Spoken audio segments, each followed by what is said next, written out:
During Edward's reign, Queenborough and its castle enjoyed a brief period of wealth. But after that, it became more famous for a succession of disreputable mayors and eccentric happenings. Queenborough is the kind of place that's just awash with bizarre stories. And my favourite is about a chap called John Taylor, who was a Thames ferryman and called himself the water poet. And in the year 1614, he made this extraordinary journey from London all the way to Queenborough in a boat made of paper. And to help us recreate that magical moment, I've got a pair of nutters here. This is Abs and this is Tim.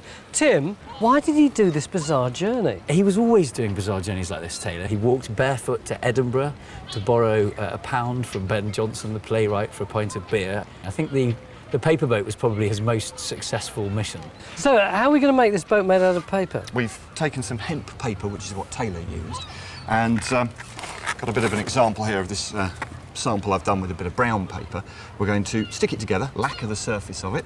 What do we lacquer it with? We've used a traditional kind of lacquer that he would have had at the time. Yeah. So here's a tiny model we made earlier. Oh, you're kidding. No, I'm not. We're really going to make We that? really are going to make that. How? You can give us a hand, if you'd be so kind. Yeah. If you care to just hold that corner there.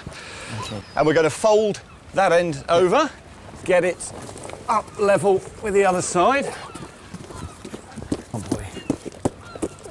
And if we can just lift that up for a moment, you begin to get yourself a boat shape. It is boat shaped. It is a... And I have to say, it's pretty floppy. We're hopefully going to have some rolled up tubes, like sort of extended toilet rolls, to sort of hopefully You may hold it think that together. is ridiculous, though. Wait until you see the oars. For the oars are Yeah, that's made... right. What we're trying to do is Taylor used oars made out of... So Here we this is what have we've got. a piece of dried cod. Taylor's oars were big dried stockfish, but we've gone as close as we possibly can to them. And they're what are hopefully going to propel us through the water. God, enough stink. It does, doesn't it? Hasn't British television gone downhill? Nice. Back to relative sanity, and Kerry's trying to fit together again the curved stones that we found in the moat. And they seem pretty convincing as part of the medieval well, which would have stood in the centre of the castle. Most of the masonry was sold off after the castle was demolished in 1650, which could explain why there's no sign of the outer wall of the rotunda in Trench 1. But we're having more success with the inner wall. Phil, what have you got there, mate? Got the turn of the wall, mech. Oh, wow. Let's have a look. Look, that's what we had before, Yeah. with that edge coming that way. And now look, we got another one coming this way now. I'm just wondering where that fits into the plan. Well, see, what I want to do is I want to strip all that lot out Yeah.